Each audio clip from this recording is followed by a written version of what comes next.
ବାହାଘର ପାଇଁ କନ୍ୟା ରାଣୀଙ୍କର ଆଜି କେମିତି ୱେଲକମ ହେଲା ଆଉ ମୋ ଶାଶୁମା ନଣଦରାଣୀଙ୍କ ଉପରେ ଆଜି ଏତେ ଜୋରରେ କାହିଁକି ଗରଗର ହେଲେ ଯେ?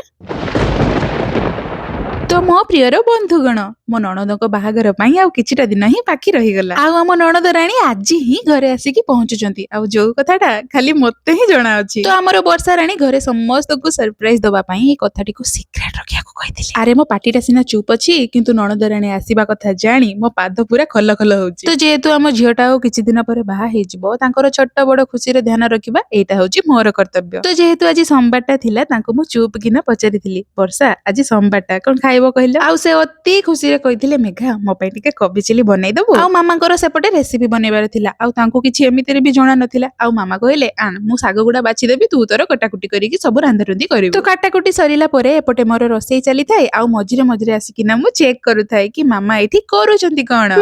ମଲା ଏପଟେ ଆସିକି ଦେଖିଲା ବେଳକୁ ମା ପୁଅ ତାଙ୍କର ଫଟୋ ଉଠେଇବାରେ ପୁରା ବ୍ୟସ୍ତ।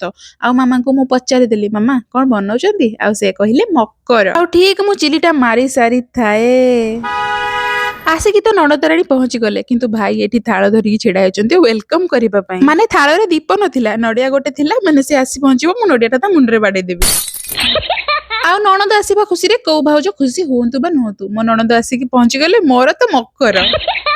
ତ ଯେହେତୁ ଆଜିର ଲଞ୍ଚ ମେନୁଟା ଟୋଟାଲି ତାଙ୍କ ପସନ୍ଦରେ ମୁଁ ବନେଇଥିଲି, ଚିଲି କୋବିଟା ବନେଇକି ତାଙ୍କୁ ଟିକେ ଟେଷ୍ଟ କରିବା ପାଇଁ ଦେଇଥିଲି। କିନ୍ତୁ ଆପଣ ମାନଙ୍କର ଏଇ ରାଜା ଭାଇ ମୋ ନଣନ୍ଦଟାକୁ ଖାଇବାକୁ ନ ଦେଇ ନିଜେ ସବୁ ଚାଟି ପୁଚିକି ସଫା କରିଦେଲେ। ହଉ ସେ ଛାଡ, ସେ ସିନା ସବୁକା ଖାଇଦେଲେ, କିନ୍ତୁ ବାଢିବା ବେଳେ ନଣନ୍ଦ ରାଣୀକୁ ଟିକେ ବେଶୀ କିନା ବାଢିକି ଦେବି। ଆଉ ଖାଇସାରିଲା ପରେ ସେ କଣ ରିଭ୍ୟୁ ଦେବେ ସେଇଟା ବି ଆପଣ ମାନଙ୍କ ସାଙ୍ଗରେ ସେୟାର କରିବି। ତ ଖାଇବା ତ ତାଙ୍କୁ ବହୁତ ହି ବଢିଆ ଲାଗିଲା। ଆଉ ଏବେ ନଣନ୍ଦ ରାଣୀ ଯେତେ ଦିନ ବି ଘରେ ରହିବେ, ତାଙ୍କ ପସନ୍ଦର ମୁଁ ସବୁ କିଛି ବନେଇବି। ଆଉ ଗୋଟେ ଦୁଃଖର କଥା, ମୋ ଗାଲରେ ଯୋଉ ଟୁଇଁ ଟୁଇଁ ଦିଟା ବାହାରିନି, ମୋ ମଶା କାମୁଡିକି ଗାଲକୁ ଫଳେଇ ଦେଇଛି।